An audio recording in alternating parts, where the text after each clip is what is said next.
নমস্কার সবাইকে, স্বাগত জানাই সবাইকে আমাদের মাধ্যমিক এক্সপ্রেস 2K26-এ আলো অধ্যায়ের আজকে আমরা শেষ লেকচার নিয়ে এসেছি। এতক্ষণ অবধি আমরা আলোর প্রতিফলন পড়েছি, গোলীয় দর্পণে, উত্তল তথা অবতল দর্পণে আলোর প্রতিফলনের ফলে গঠিত প্রতিবিম্বের প্রকৃতি দেখেছি। তারপরে আমরা আলোর প্রতিসরণ দেখলাম, প্রতিসরণের পর স্নেলের সূত্র এবং তারপর উত্তল লেন্স এবং অবতল লেন্সের সাধারণ ধর্ম সম্পর্কে আমরা জেনেছি।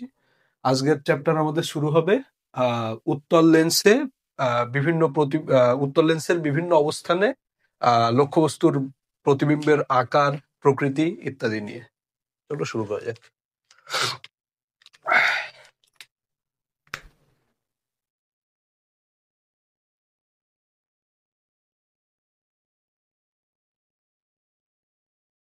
উত্তল লেন্সে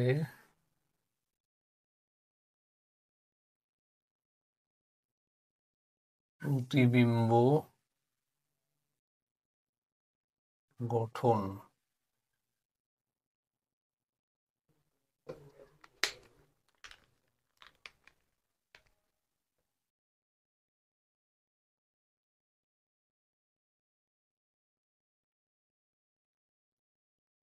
লক্ষ্যবস্তুর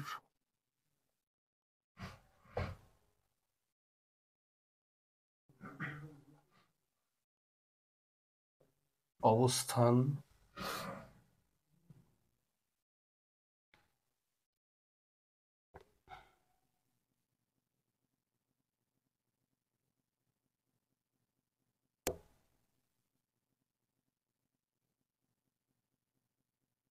প্রতিবিম্বের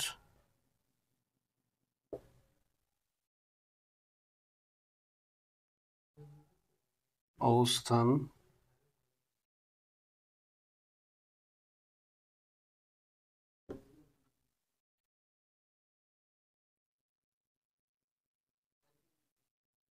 প্রতিবিম্বের প্রকৃতি।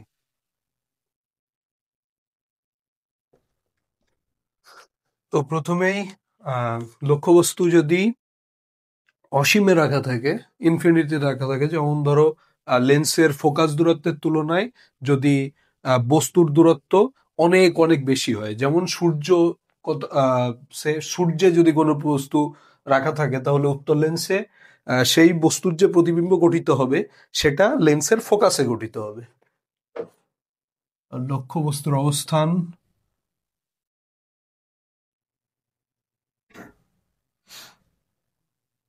লক্ষ্যবস্তু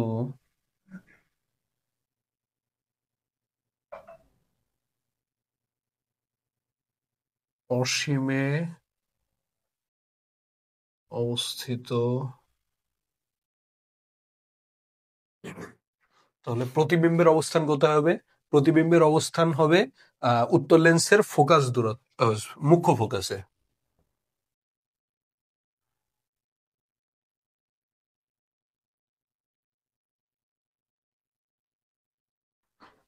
প্রতিবিম্ব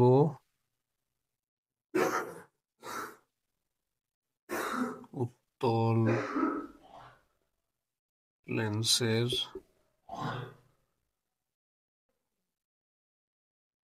মুখ্য ফোকাসে গঠিত। আর প্রতিবিম্বের প্রকৃতি কেমন হবে? তো প্রতিবিম্বের প্রকৃতি হবে সদ, অবশীর্ষ এবং লক্ষ্যবস্তুর তুলনায় অনেক ক্ষুদ্র।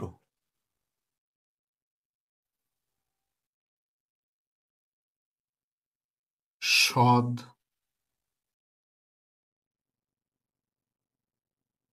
অবশীর্ষ,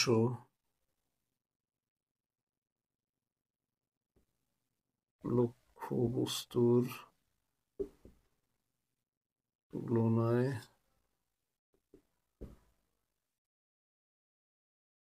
অনেক ক্ষুদ্র।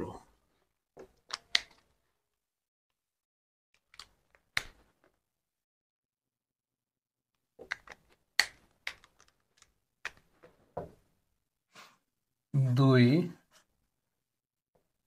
লক্ষ্যবস্তু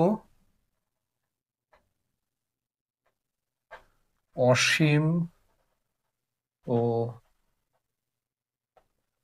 দ্বিগুণ ফোকাসের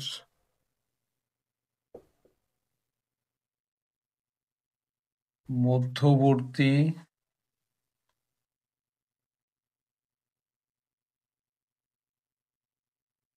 অবস্থানে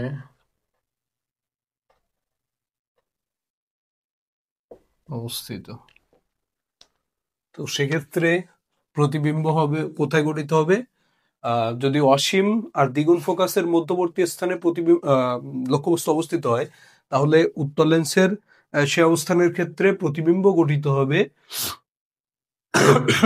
দ্বিগুণ ফোকাস এবং ফোকাসের মধ্যবর্তী স্থানে।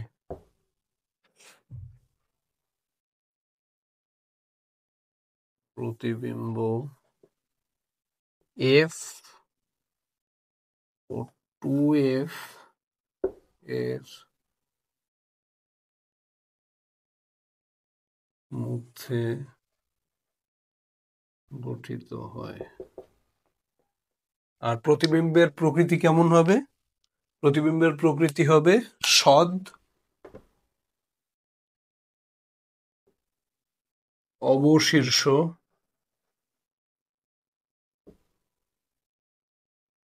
এবং লক্ষ্যবস্তুর তুলনায়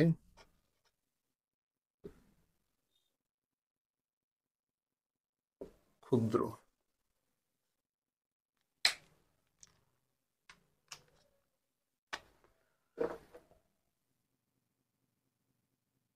এবার লক্ষ্যবস্তু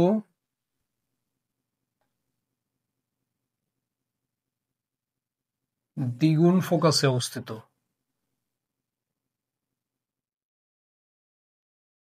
তাহলে প্রতিবিম্ব কোথায় গঠিত হবে? যদি আমাদের সবসময় মনে রাখতে হবে, এটা ইম্পর্টেন্ট পয়েন্ট, উত্তল লেন্সে বা অবতল দর্পণে যদি আমাদের লক্ষ্যবস্তু দ্বিগুণ ফোকাস দূরত্বে অবস্থিত হয়, তাহলে আমাদের প্রতিবিম্ব বা ইমেজটা তৈরি হবে একদম লেন্সের ক্ষেত্রে উল্টো পাশে যে অবশিষ্ট আকারে আবার দ্বিগুণ ফোকাস দূরত্বে গঠিত হবে এবং আকারে সমান হবে। আর দর্পণের ক্ষেত্রে, অবতল দর্পণের ক্ষেত্রে, যেটা আমরা প্রথম লেকচারে পড়িয়েছিলাম, সেক্ষেত্রে দ্বিগুণ ফোকাস দূরত্বে যদি লক্ষ্যবস্তু অবস্থিত হয়, তাহলে সেই রশ্মিটা ফিরে এসে ছেদ করবে আবার দ্বিগুণ ফোকাসে, এবং লক্ষ্যবস্তুর যে আকার সেই একই আকার বজায় থাকবে প্রতিবিম্বের ক্ষেত্রেও। প্রতিবিম্ব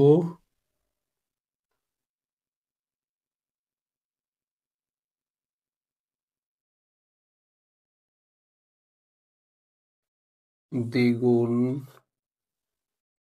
ফোকাসে। আর প্রতিবিম্বের প্রকৃতি হবে সদ,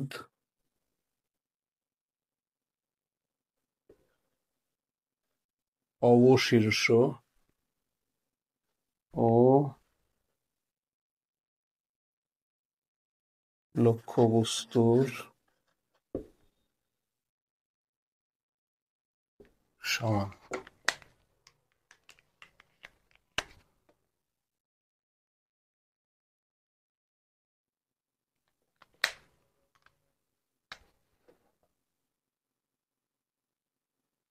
এবার যদি লক্ষ্যবস্তু দ্বিগুণ ফোকাসের ভেতরে অবস্থান করে, দ্বিগুণ ফোকাস এবং ফোকাসের মধ্যবর্তী স্থানে যদি অবস্থান করে, তখন কি হবে?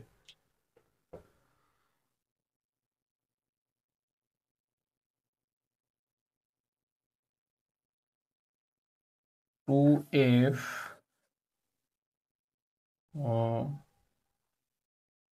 এফ এর মাঝে অবস্থিত।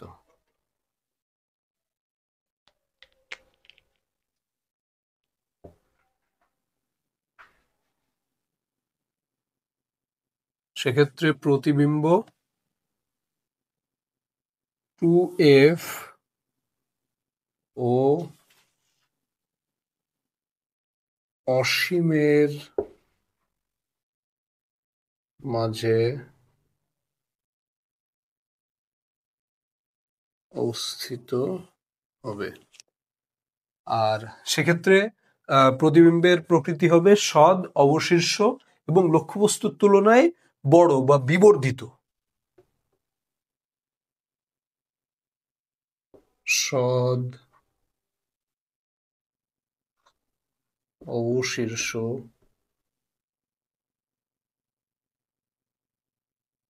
লক্ষ্যবস্তুর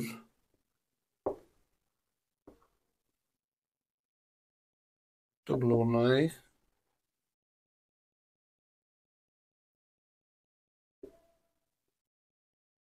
বিবর্ধিত।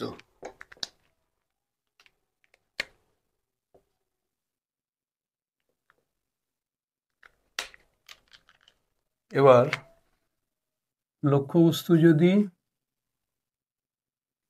ফোকাসে অবস্থিত হয় বা এফ এ অবস্থিত, তাহলে দেখো লক্ষ্যবস্তু অসীমে অবস্থান করলে প্রতিবিম্ব গঠিত হয়েছিল মুখ্য ফোকাসে, আর যদি লক্ষ্যবস্তু মুখ্য ফোকাসে থাকে তাহলে প্রতিবিম্ব গঠিত হবে অসীমে। প্রতিবিম্বের অবস্থান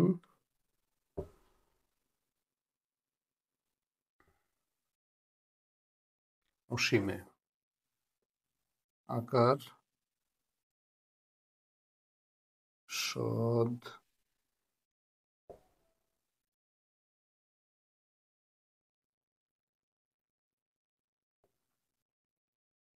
অবশীর্ষ ও লক্ষ্যবস্তুর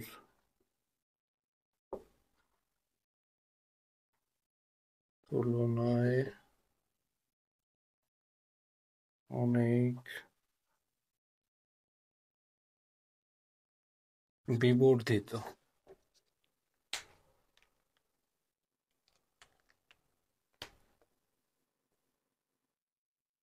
তো আমরা এতক্ষণ কি দেখলাম? দেখো, সমস্ত ক্ষেত্রেই প্রতিবিম্বগুলো উত্তল লেন্সের ক্ষেত্রে এই অবধি যে পাঁচটা অবস্থান আমরা দেখলাম সেই পাঁচটা কেসের ক্ষেত্রেই প্রতিবিম্বগুলির প্রকৃতি হচ্ছে সদ।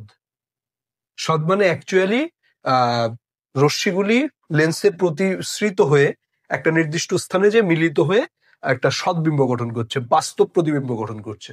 কিন্তু পরীক্ষাতে অনেক সময় আসে যে উত্তল লেন্সে দ্বারা সৎ বস্তুর অসৎ প্রতিবিম্ব কিভাবে গঠিত হয়। এবং দেখো সবগুলোই হচ্ছে অবশীর্ষ অবশীর্ষ, সদ অবশীর্ষ, সদ অবশীর্ষ, সদ অবশীর্ষ, সদ অবশীর্ষ, সদ অবশীর্ষ। কিন্তু এই যে ষষ্ঠ যে কেসটা আমরা লিখবো এটা হচ্ছে বাকি পাঁচটা কেসের তুলনায় একদম উল্টো, এবং এই ইউনিকনেসের জন্যই পরীক্ষাতে একাধিকবার আসে এটা।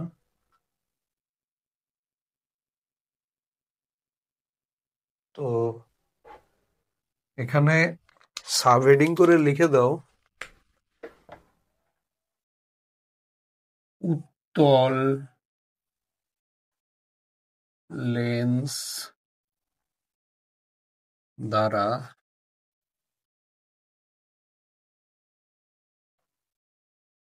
সদ বস্তুর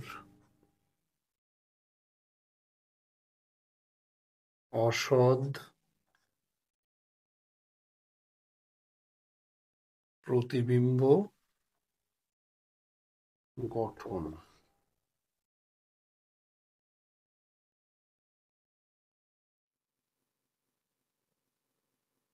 তো এই ক্ষেত্রে লক্ষ্যবস্তুর অবস্থান কোথায় হবে? লক্ষ্যবস্তুর অবস্থান হবে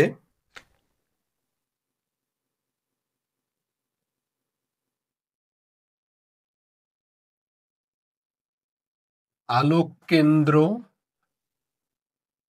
ও মুখ্য ফোকাসের মধ্যে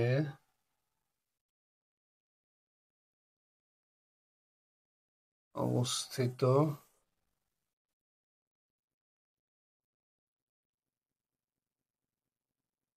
লক্ষ্যবস্তু।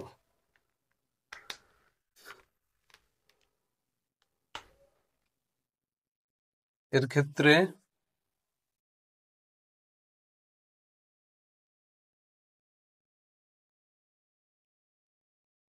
বিম্বের অবস্থান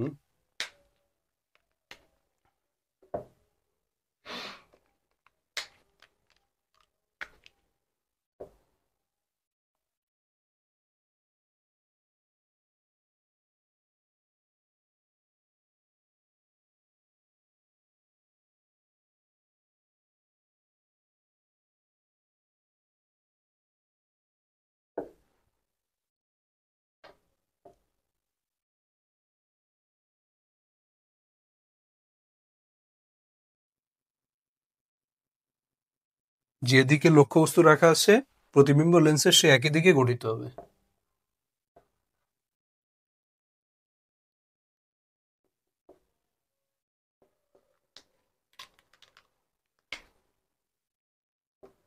আর বিম্বের প্রকৃতি কেমন হবে? তো প্রতিবিম্বের প্রকৃতি হবে আহ অসৎ, সমশীর্ষ, বিবর্ধিত।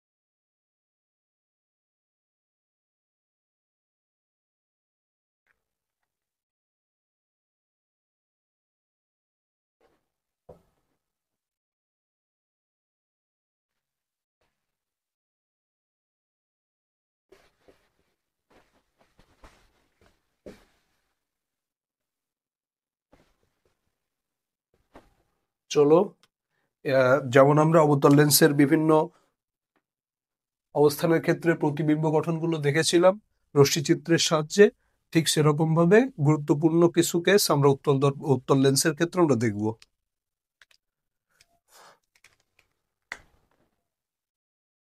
ধরো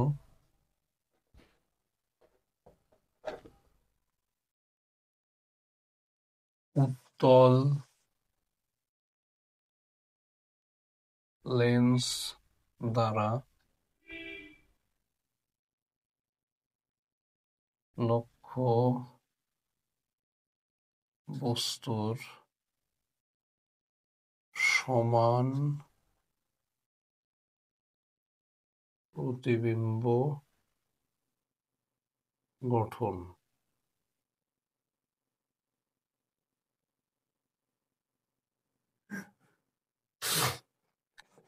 আমরা এইমাত্র দেখলাম লক্ষ্যবস্তুর সমান আকারের প্রতিবিম্ব পেতে গেলে কোথায় রাখতে হবে?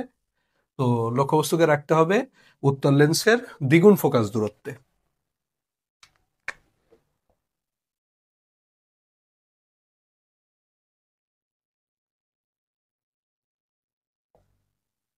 লক্ষ্যবস্তুর অবস্থান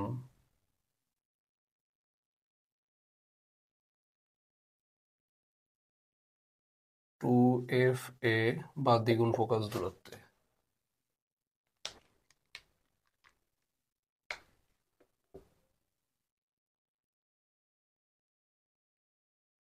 একটা উত্তল লেন্স,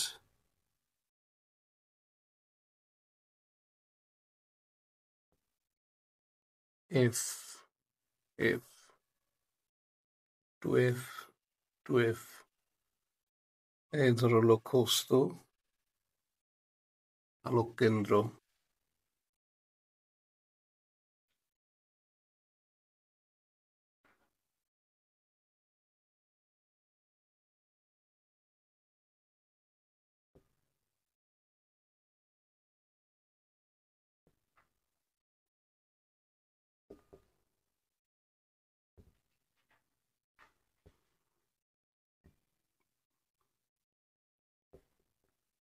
আলোক কেন্দ্র দিয়ে যাবে একটা রশ্মি।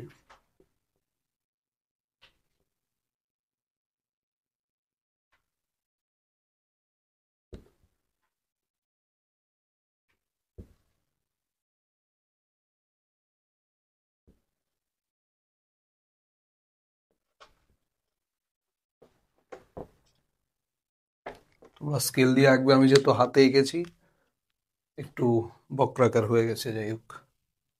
তো এক্ষেত্রে আহ প্রতিবিম্বের আকার দেখো সমান আকারের হবে, আমার যদি একটু বড় হয়ে গেছে, অবস্থান হবে 2FA, কিন্তু লেন্সের যেদিকে লক্ষ্যবস্তু অবস্থিত তার উল্টো দিকে।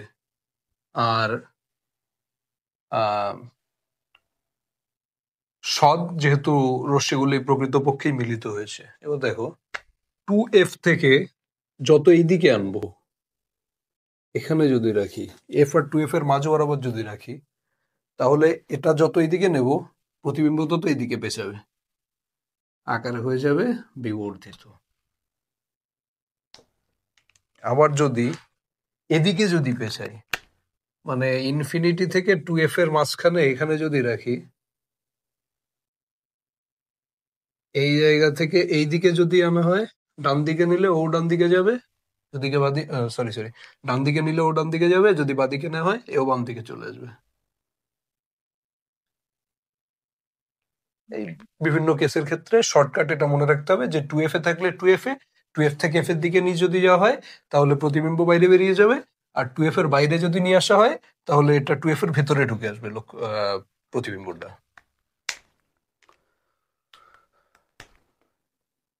এবার আগের পেজে যে ইম্পর্টেন্ট 6 নাম্বার যে কেসটা দেখেছিলাম সেটা একটু দেখো।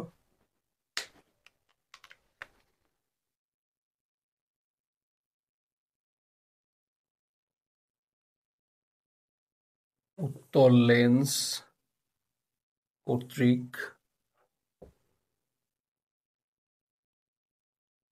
সদ বস্তুর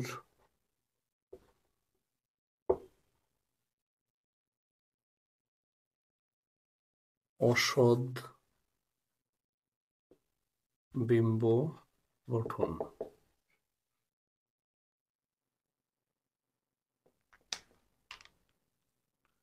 তো এক্ষেত্রে লক্ষ্যবস্তুর অবস্থান হবে এফ ও আলোক কেন্দ্রের মধ্যবর্তী স্থানে, এখানটায়।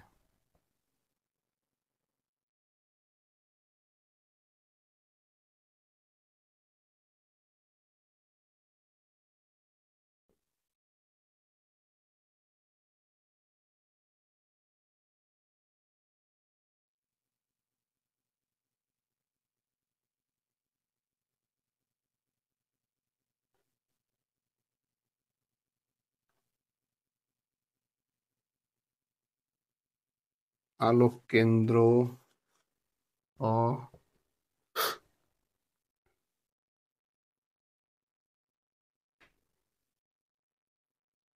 মুখ্য ফোকাসের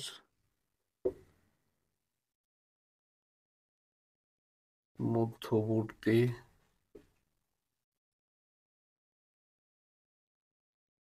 অবস্থানে।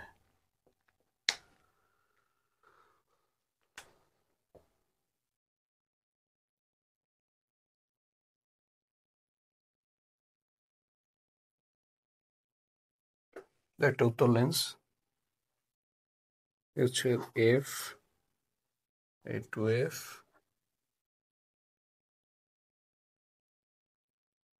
F 2F।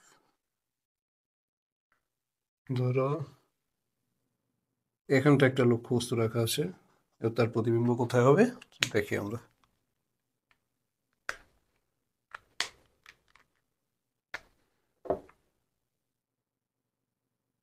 প্রধান একটা সমান্তরাল রশ্মি পাস করবে ফোকাস দিয়ে,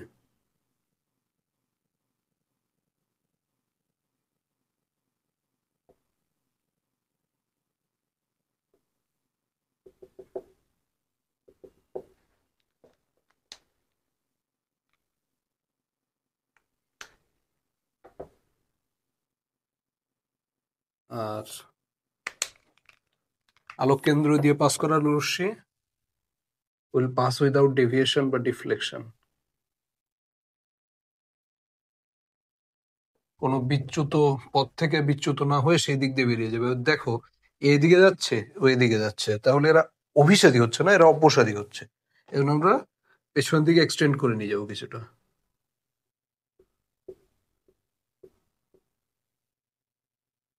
ধরো এখানটা এসে মিলিত হচ্ছে।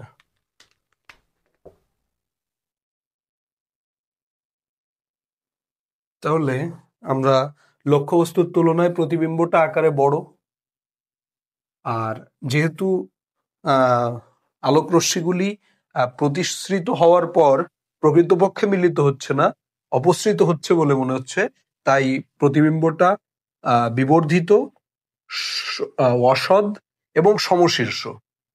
এটা দেখো, এটা উপরের দিকে ছিল, পজিটিভ এক্সিস যদি ধরি তাহলে প্রতিবিম্বটা নিচের দিকে, এটার ক্ষেত্রেও তাই, এটার ক্ষেত্রেও তাই। কিন্তু অসৎ বিম্ব যখন গঠিত হবে তখন লক্ষ্যবস্তু এক্স অ্যাক্সিস থেকে যেদিকে ছিল প্রতিবিম্বটাও সেদিকে, তাহলে একে আমরা সমশীর্ষ বলবো।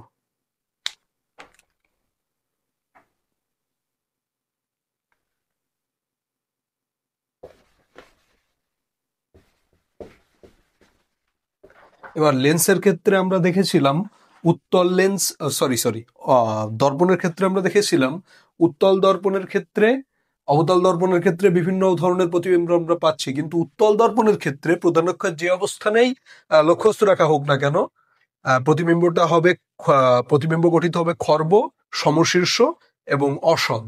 ঠিক একইভাবে উত্তল দর্পণ আর অবতল লেন্স দুটোই একই ধরনের প্রতিবিম্ব গঠন করবে। তো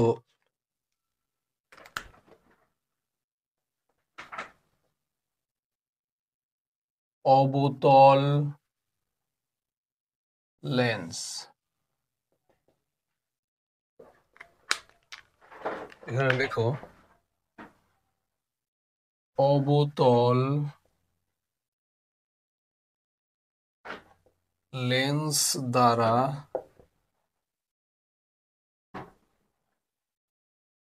গঠিত প্রতিবিম্ব সর্বদা অসৎ, সমশীর্ষ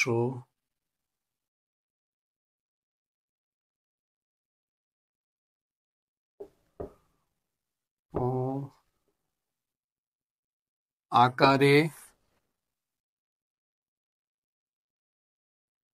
লক্ষ্যবস্তুর তুলনায় ক্ষুদ্র হয়।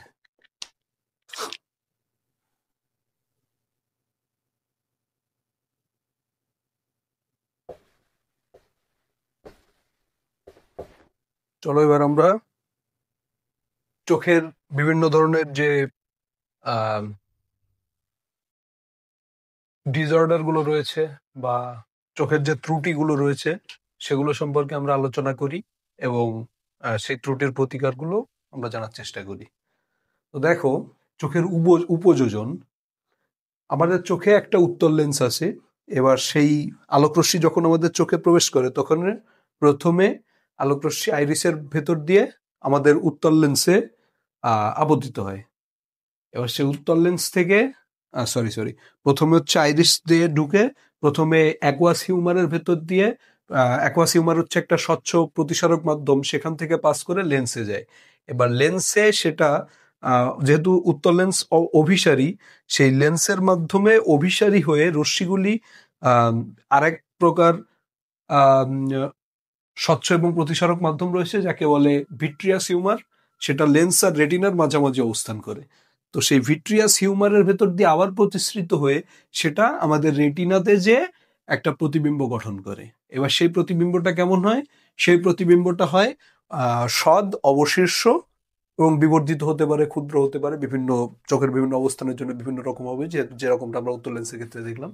এবার সেই রেটিনাতে যে প্রতিবিম্বটা গঠিত হবে, সেই রেটিনাতে তৈরি হওয়া প্রতিবিম্বের সেন্সেশন চলে যাবে ব্রেনে, এবং যে ব্রেনের বিশেষ প্রক্রিয়ার মাধ্যমে যে অবশিষ্ট প্রতিবিম্বটা রেটিনাতে তৈরি হয়েছিল সেটা আমাদের ব্রেনে যে সমশীর্ষ হয়ে যাবে, এবং সেটা আমাদের ব্রেন প্রসেস করে আমরা চোখে কি দেখছি সে অ্যাকচুয়াল ব্যাপারটা আমরা বুঝতে পারবো। তো চোখের বিভিন্ন ধরনের যে ত্রুটি আছে সেটার আগে আমরা জেনে নেব যে চোখের দূরবিন্দু এবং নিকট বিন্দু কি। তো চোখের দূরবিন্দু হচ্ছে দেখো, আমরা সর্বোচ্চ যে দূরত্ব থেকে আমরা কোনো বস্তুকে স্পষ্ট দেখতে পাই কোনো কষ্ট ছাড়াই, তাকে চোখের দূরবিন্দু বলে। যেমন ধরো আমরা আকাশের চাঁদ রয়েছে, কি আকাশের সূর্যের দিকে তো তাকানো যায় না, ধরো আকাশের চাঁদই রয়েছে, এবার চাঁদ তো আমাদের থেকে অনেক দূরে অবস্থিত, কিন্তু চাঁদকে তো আমরা কোনো কষ্ট ছাড়াই ঠিকঠাক ভাবে দেখতে পাই। ঠিক সেই জন্য আমাদের স্বাভাবিক চোখের যে দূরবিন্দুটা, সেটা অসীম অব্দি বিস্তৃত। আর নিকট বিন্দু দেখো, চোখ আমরা সাধারণভাবে মনে করি যে যত কাছে যাওয়া যাবে হয়তো লেখা বা অন্য কোনো বস্তু আমরা ঠিক ততটাও ভালো বুঝতে পারবো, কিন্তু আসলে ব্যাপারটা তা না। ধরো এখানটায় লেখা রয়েছে LUXE। এবার এটা একটা নির্দিষ্ট লিমিট অবধি, এটা অবধি আমরা ঠিকঠাক ভাবে দেখতে পাই। এবার তারপরে আরো কাছে যদি আনা হয়, তখন চোখ আর অ্যাডজাস্ট করে পারে না এবং আমরা ঠিকঠাক ভাবে সেটা দেখতেও পাই না। তাহলে আহ, বিনা কষ্টে যে নির্দিষ্ট যে সর্বনিম্ন দূরত্বে অবস্থিত বস্তুকে চোখ ঠিকঠাক ভাবে দেখতে পায়, সেটা হচ্ছে চোখের নিকট বিন্দু বা নেয়ার পয়েন্ট। এবার এই চোখের নেয়ার পয়েন্ট হচ্ছে সাধারণ চোখের ক্ষেত্রে, মানে সুস্থ স্বাভাবিক চোখের ক্ষেত্রে 25 সেন্টিমিটার।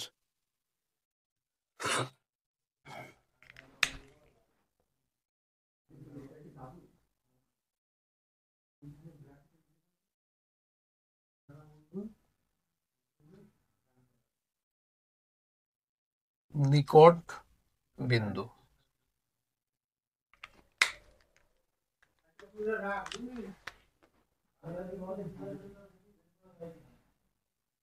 বিনা কষ্টে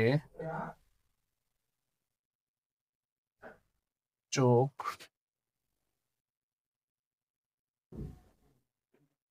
যে সর্বনিম্ন দূরত্বের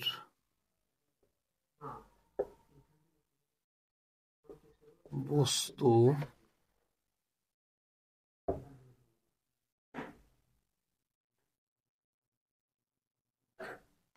স্পষ্ট ভাবে দেখতে পায়, তাকে চোখের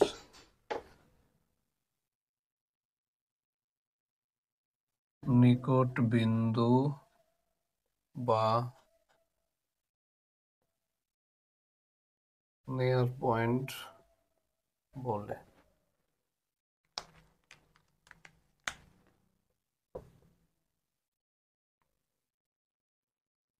সুস্থ চোখের নিকট বিন্দু 25 সেন্টিমিটার।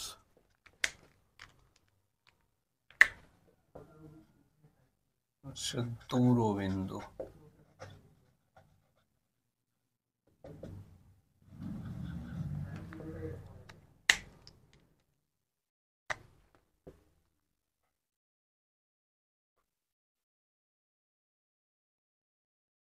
বিনা কষ্টে চোখ সর্বোচ্চ যে দূরত্বে বস্তু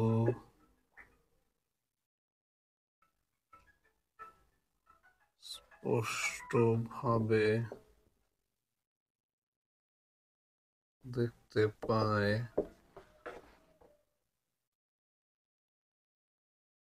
তাকে চোখের দূরবিন্দু বা ফার পয়েন্ট বলে।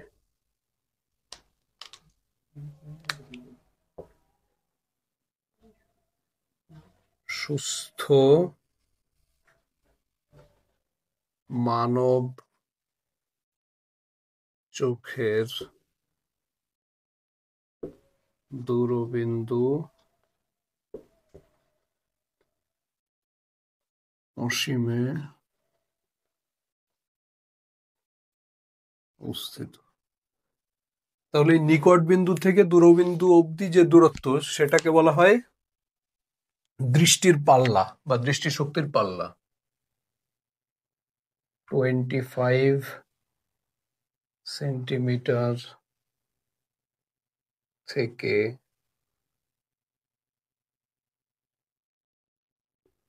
অসীম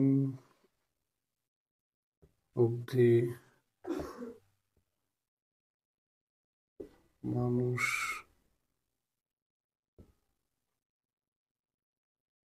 বিনা কষ্টে স্বাভাবিক চোখে দেখতে সক্ষম, একেই চোখের দৃষ্টির পাল্লা বা রেঞ্জ বলে।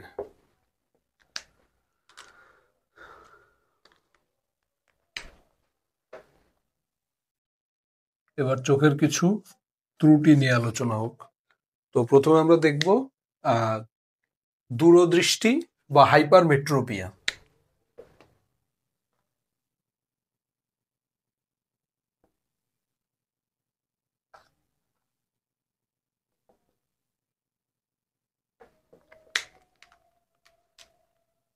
তো চোখের যে ত্রুটিতে বা যে ডিসঅর্ডারে আমরা দূরের জিনিস স্পষ্ট দেখতে পাই কিন্তু কাছের জিনিস আমরা ঠিকঠাক ভাবে দেখতে পাই না, সেই ধরনের ত্রুটিকেই চোখের দূরদৃষ্টি বা ইংরেজিতে হাইপারমেট্রোপিয়া বলা হয়।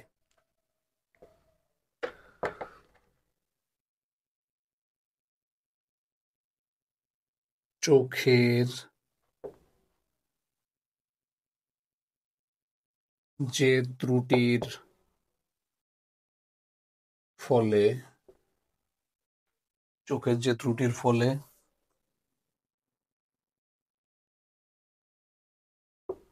দূরের বস্তু স্পষ্ট ভাবে দেখা গেলেও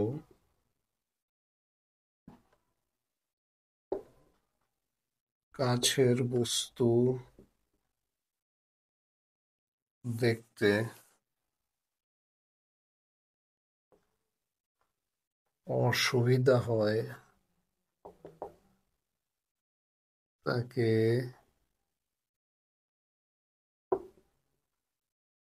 দূরদৃষ্টি বা হাইপার মেট্রোপিয়া বলে।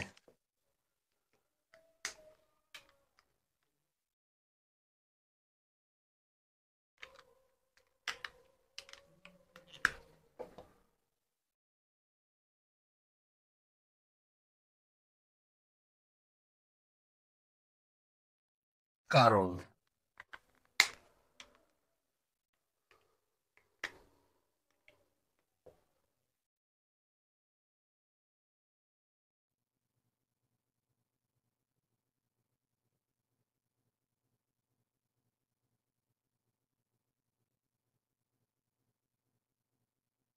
অক্ষিগোলকের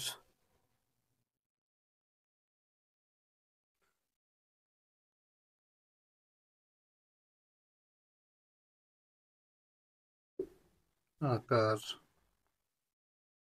ছোট হয়ে যাওয়া বা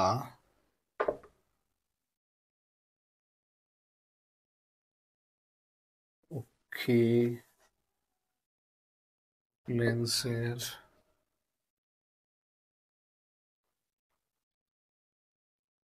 ফোকাস দৈর্ঘ্য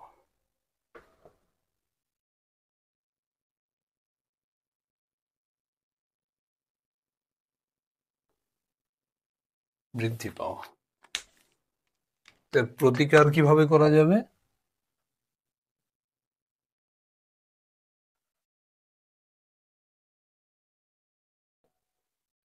তো দূরদৃষ্টির প্রতিকার হিসাবে আমরা দেখা যাচ্ছে দূরদৃষ্টির ক্ষেত্রে কি সমস্যা, দূরদৃষ্টির ক্ষেত্রে হচ্ছে দূরের জিনিস ঠিকঠাকভাবে দেখা যাচ্ছে কিন্তু কাছের জিনিস দেখতে আমাদের অসুবিধা হচ্ছে।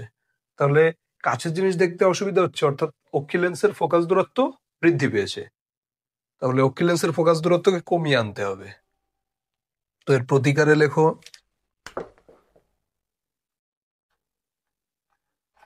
উপযুক্ত ক্ষমতার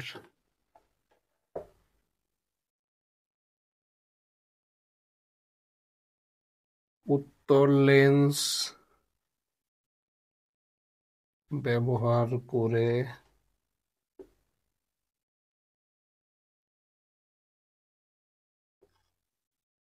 এই ত্রুটি দূর করা সম্ভব।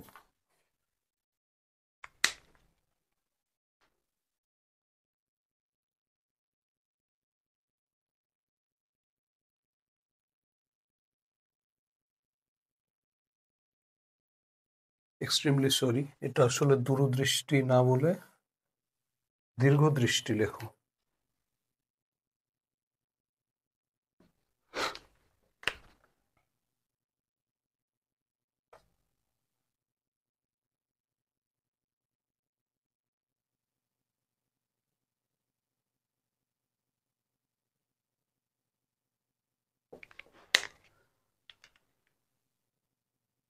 তো আমরা দেখবো এবার হ্রস্ব দৃষ্টি।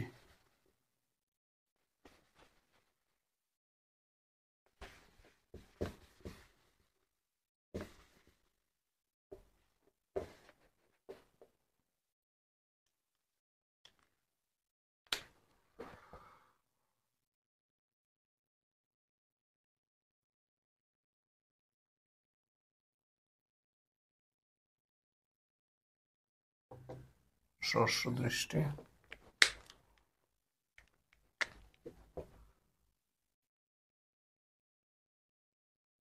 চোখের যে ত্রুটির ফলে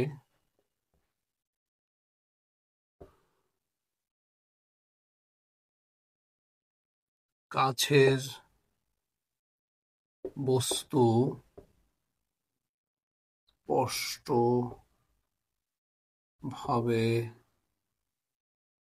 দেখা গেলেও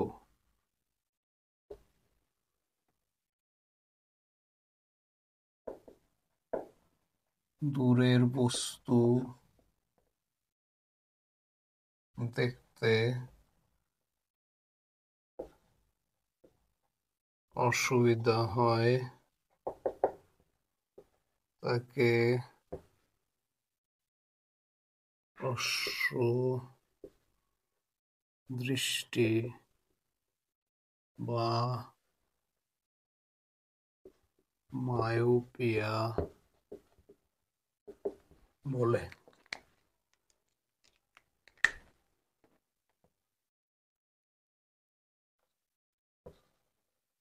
প্রতিকার দূরদৃষ্টির ক্ষেত্রে আমরা ব্যবহার করেছিলাম উপযুক্ত ফোকাস দৈর্ঘ্যের উত্তল লেন্স, আর এর ক্ষেত্রে ব্যবহার করতে হবে উপযুক্ত ফোকাস দৈর্ঘ্যের অউতর লেন্স।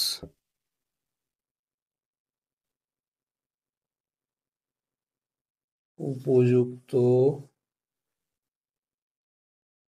ফোকাস দৈর্ঘ্যের অবতল লেন্স ব্যবহারে এই ত্রুটি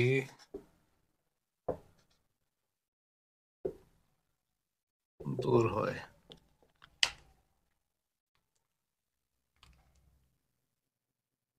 এ হচ্ছে ক্যাটারাক্ট বা চোখের ছানি পড়া।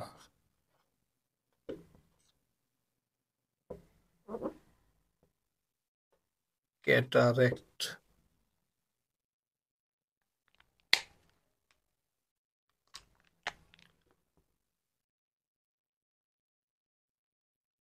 বার্ধক্য জনিত কারণে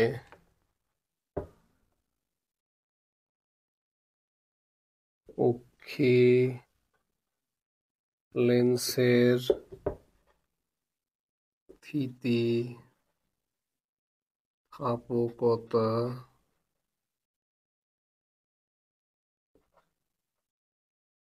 হ্রাস পায়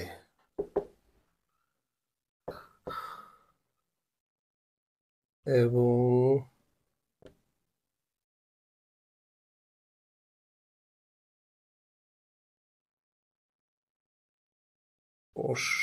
স্পষ্টভাবে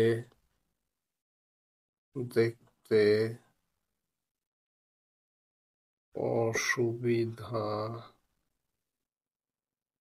হয়। একে চোখের ছানি বা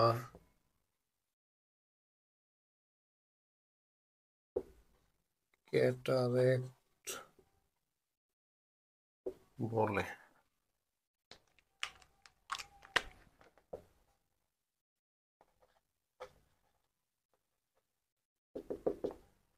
প্রতিকার: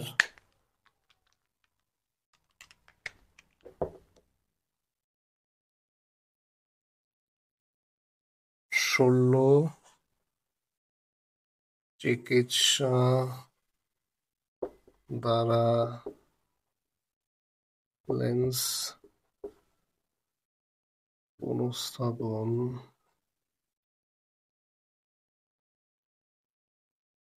কৃত্রিম লেন্স দ্বারা পুনঃস্থাপন এবং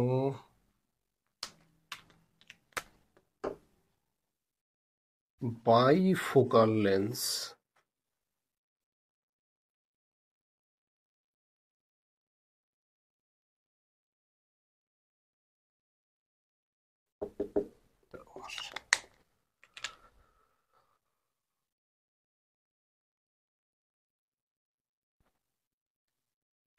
এবার আমরা শুরু করব আলোক তরঙ্গ। আলোক তরঙ্গ এবং তার কিছু বৈশিষ্ট্য অনেক সময় 2 নম্বর আসতে পারে, তো সেগুলো লিখে নাও।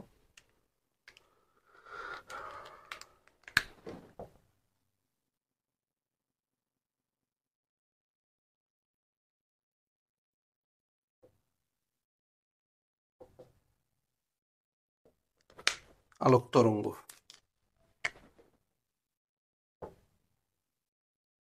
আলো একটি তড়িৎ চুম্বকীয়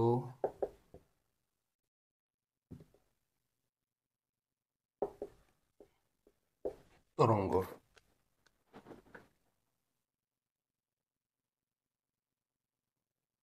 শূন্য মাধ্যমে বা ভ্যাকুয়ামে আলোর গতিবেগ, শূন্য মাধ্যমে আলোর গতিবেগকে স্মল সি দ্বারা ডিনোট করা হয়। C equals 3 into 10 to the power 8 meter per second, that is 8. আর এই সি এরই আর একটা ফর্মুলা আছে, সেটা হচ্ছে সি ইকুয়ালস নিউ ল্যামডা বা এফ ল্যামডাও লেখা যায়। সি হচ্ছে শূন্য মাধ্যমে আলোর বেগ, নিউ কম্পাঙ্ক বা ফ্রিকোয়েন্সি, ল্যামডা তরঙ্গ দৈর্ঘ্য বা ওয়েভলেন্থ। এবার কোন নির্দিষ্ট মাধ্যমের ক্ষেত্রে কোন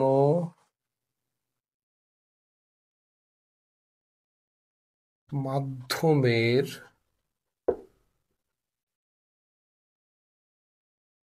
প্রতি স্বরাঙ্ক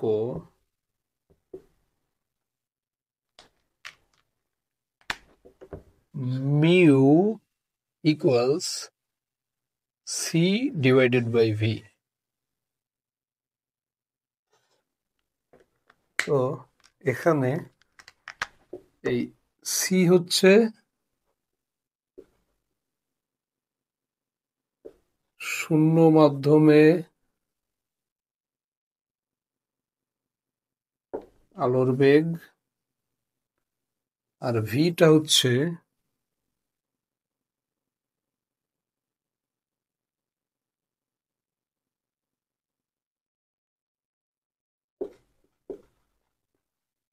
প্রদত্ত মাধ্যমে আলোর বেগ। এবার যে আলোক যে বর্ণালীগুলি আছে, তড়িৎচুম্বকীয় বর্ণালীর বিভিন্ন যে অঞ্চলগুলি রয়েছে সেগুলো আমরা দেখবো ধীরে ধীরে। তো একদম প্রথমে হচ্ছে গামা রে, তারপর এক্স রে,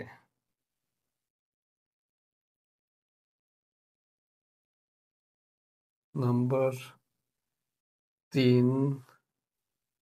আল্ট্রাভায়োলেট বা অতিবেগুনি রশ্মি বা রে। তারপর দৃশ্যমান বা ভিজিবল, দৃশ্যমান। তারপর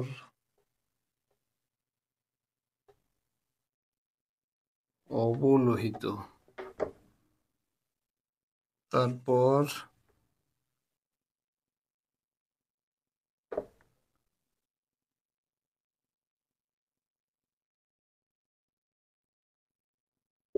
রেডিও, তারপর microwave.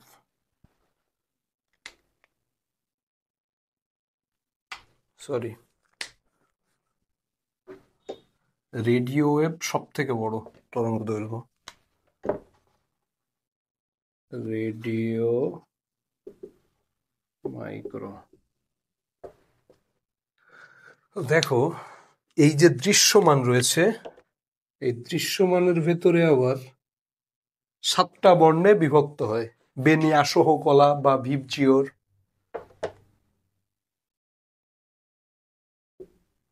Violet V,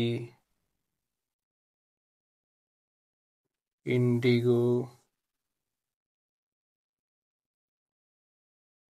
blue, green, orange, yellow, red. তো এদিক থেকে এদিকে যত যাওয়া হবে, এই যেটা, এটা হচ্ছে এই দৃশ্যমানের ডিভিশন।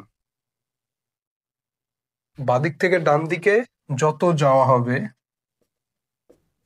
তত এর তরঙ্গ দৈর্ঘ্য ল্যামডা ইনক্রিজেস, বৃদ্ধি পাবে। ফ্রিকোয়েন্সি নিউ ডিক্রিজেস, এনার্জি ই ইনক্রিজেস। এবার এই এক্স রে এর কিছু ব্যবহার আছে, যেমন আমাদের কোথাও যদি হাড় ভেঙে যায়, তা সেই হাড় কোথায় ভেঙেছে, কি ওরূপ অবস্থা আছে, আর সেটা ফ্র্যাকচার নির্ণয়ের ক্ষেত্রে এক্স রে ব্যবহৃত হয়।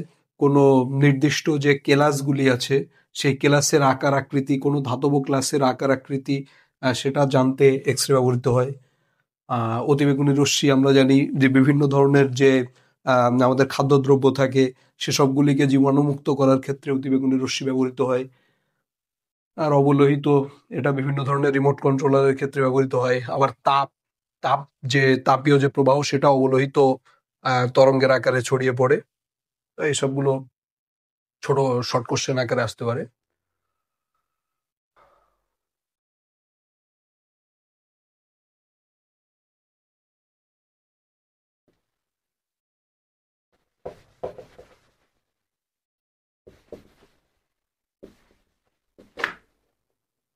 তো চলো এবার দেখা যাক আলোর বিচ্ছুরণ।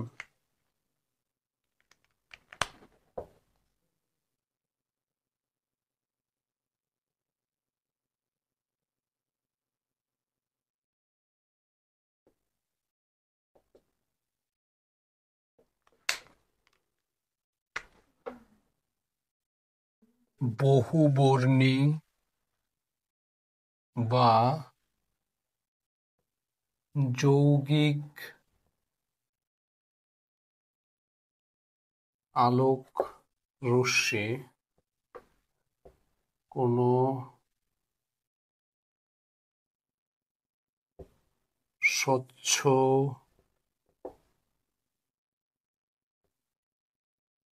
প্রতিসারক মাধ্যমে প্রবেশ করলে সেটি তার উপাদান এক বর্ণে আলোক রশ্মিতে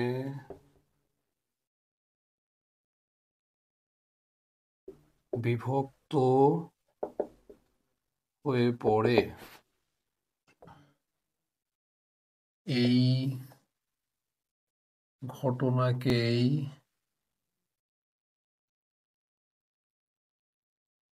আলোর বিচ্ছুরণ বলে।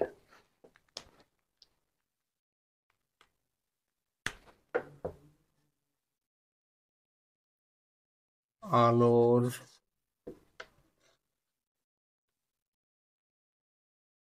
বিচ্ছুরণের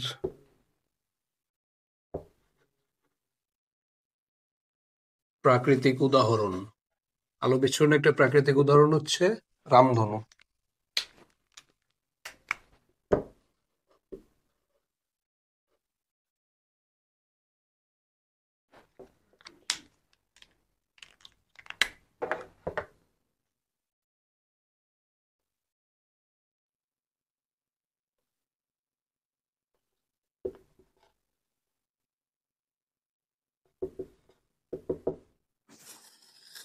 সাদা আলোর বিচ্ছুরণ। এবার দেখো, আমরা সাধারণ অবস্থায় মনে হতে পারে যে সাদা আলো বলতে শুধুমাত্র সাদাই, কিন্তু আসলে না, সাদা কোনো মৌলিক আলো নয়।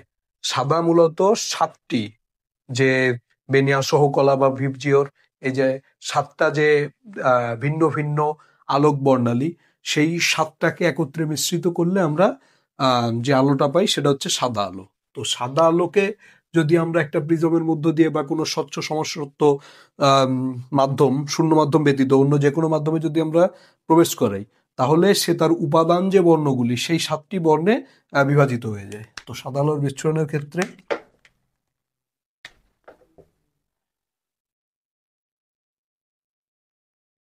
ধর একটা প্রিজম, এই প্রিজমে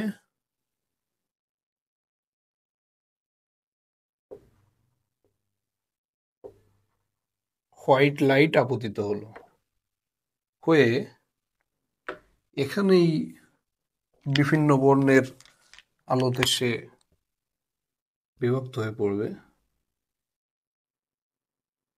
আর যখন এখান থেকে বেরোবে তখন সে বর্ণগুলো কেমন দেখাবে? সবার উপরে অবস্থান করবে রেড।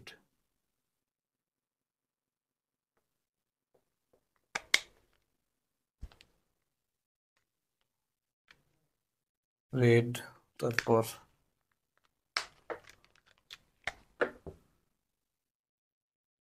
অরেঞ্জ,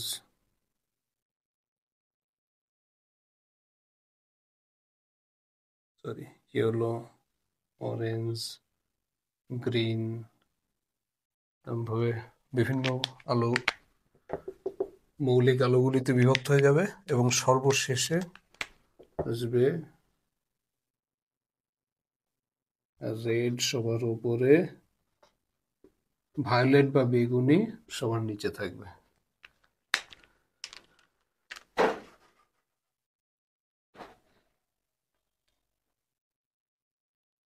আলোর বিচ্ছুরণকে ডিসপারশন অফ লাইটও বলা হয়। এবার চলো আমরা আলোর বিক্ষেপণ বা স্ক্যাটারিং অফ লাইটে যাই।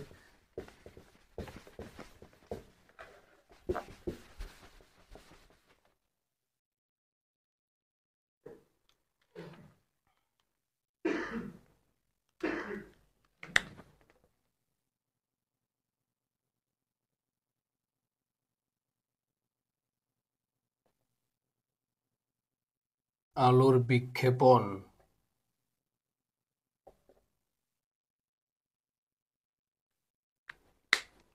দেখো,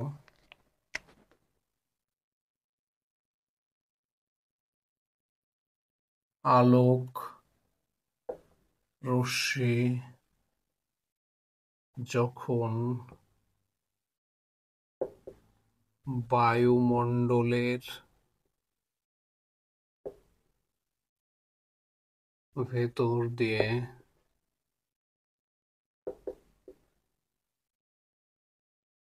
ভূপৃষ্ঠ অভিমুখে আগমন করে তখন বিভিন্ন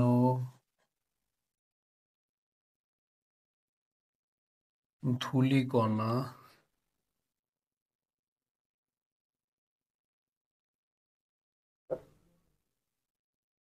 ও অণুজীব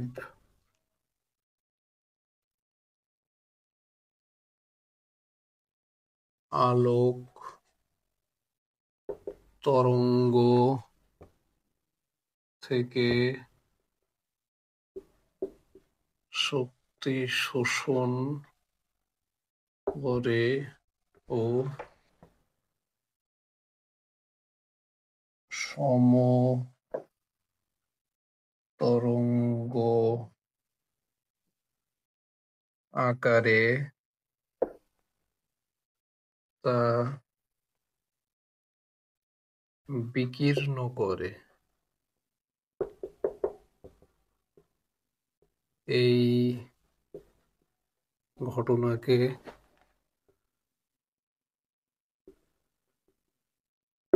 আলোর বিক্ষেপণ বলে।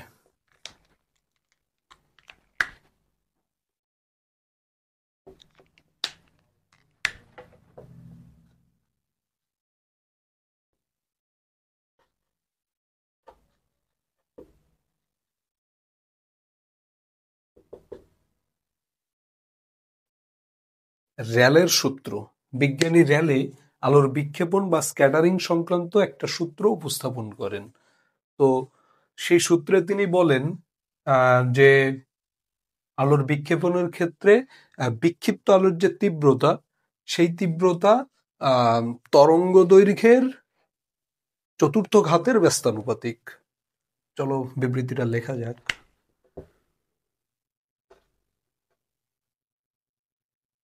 বিক্ষিপ্ত আলোর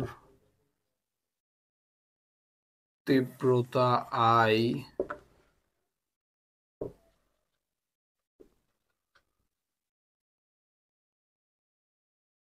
তরঙ্গ দৈর্ঘ্যের ল্যামডা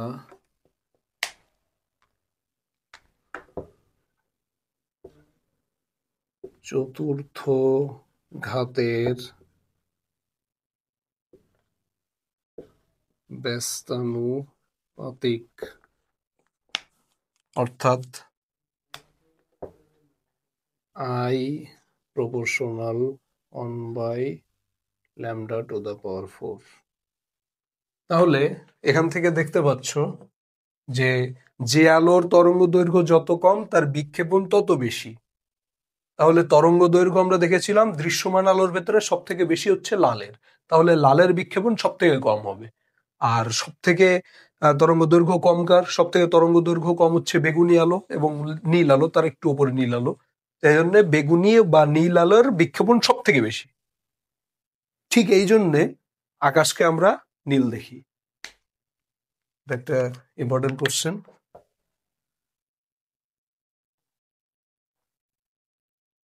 আকাশকে কেন নীল দেখায়? আকাশকে নীল দেখানোর কারণ হচ্ছে, প্রথমে এই র্যালের সূত্রটা লিখবে যে বিক্ষিপ্ত আলোর তীব্রতা তার তরঙ্গ দৈর্ঘ্যের চতুর্থ ঘাতের ব্যস্তানুপাতিক।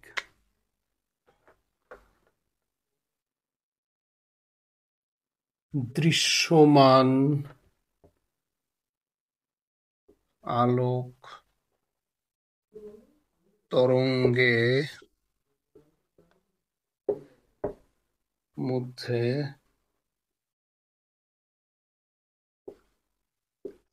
বেগুনি ও নীল আলোর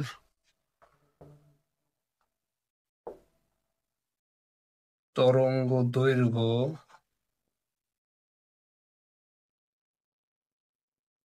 সবচেয়ে কম, তাই বিক্ষেপণ সর্বাপেক্ষা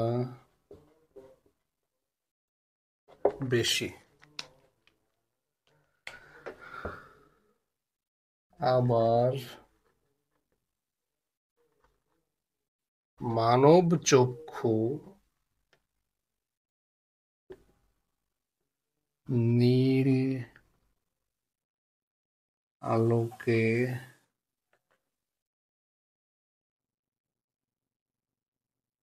বেশি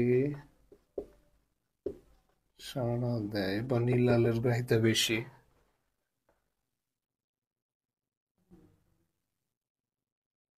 এজন্যেই নীল আলোর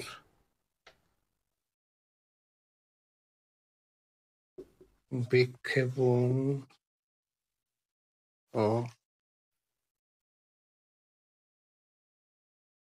নীল আলোর বিক্ষেপণ বেশি হওয়ায় ও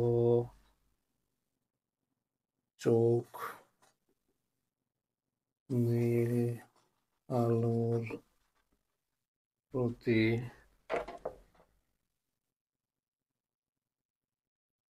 বেশি সংবেদনশীল বলে আমরা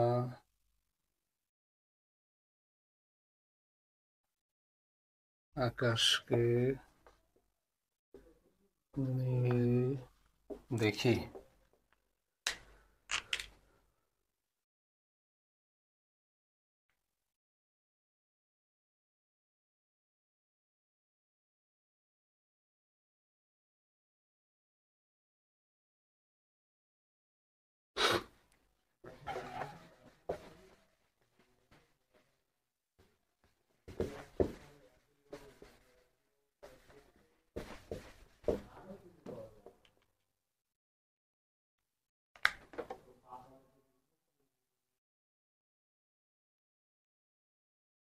সূর্যোদয় ও সূর্যাস্তের সময় আকাশ কেন লাল দেখায়? তো দেখো, সূর্যোদয় ও সূর্যাস্তের সময় সূর্য কোথায় থাকে? সূর্যোদয়ের সময় পশ্চিম দিগন্তে, সরি পূর্ব দিগন্তে, আর সূর্যাস্তের সময় পশ্চিম দিগন্তে। তো সূর্যোদয় ও সূর্যাস্তের সময়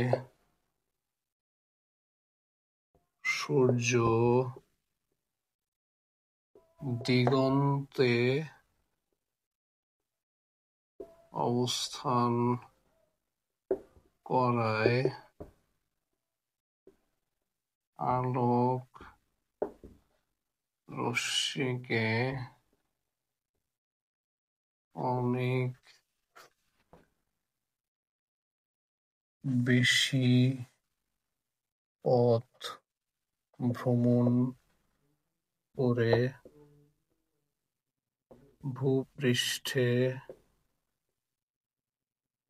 আসতে হয়।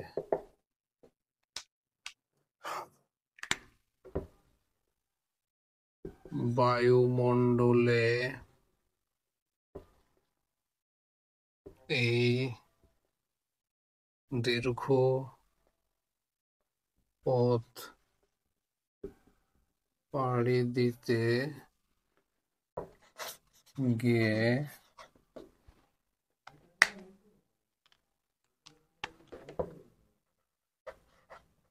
লাল ব্যতীত বাকি আলো বিক্ষেপিত হয়ে চলে যায়। লাল আলোর তরঙ্গ দৈর্ঘ্য সর্বোচ্চ বলে লাল আলোর তরঙ্গ দৈর্ঘ্য সর্বোচ্চ বলে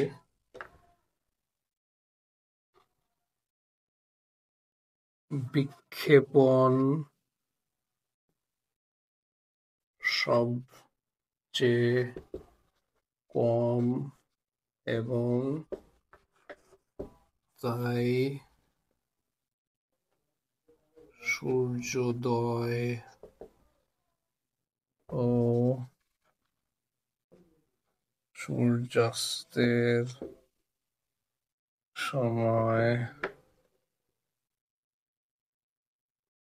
আকাশকে লাল দেখায়।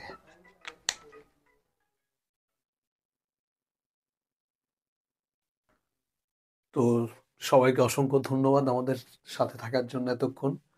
আজকে আমরা একটা ভাস্ট একটা চ্যাপ্টার শেষ করলাম, লাইট বা আলো। তো আশা করি একদম বেসিক থেকে মেন ইম্পর্টেন্ট পয়েন্টগুলো তোমাদের বোঝানো হয়েছে। তো এরপরও যদি কারো কোথাও যদি বিন্দুমাত্র কোনো ডাউট থেকে থাকে তাহলে কমেন্ট সেকশনে জানিও, অথবা আমাদের হোয়াটসঅ্যাপ গ্রুপে অ্যাড হয়ে যেতে পারো। তো আমরা পরবর্তীতে আমরা শুরু করব চলতড়িৎ বা কারেন্ট ইলেকট্রিসিটি। তো ততক্ষণ সবাই সুস্থ থাকো, ভালো থাকো।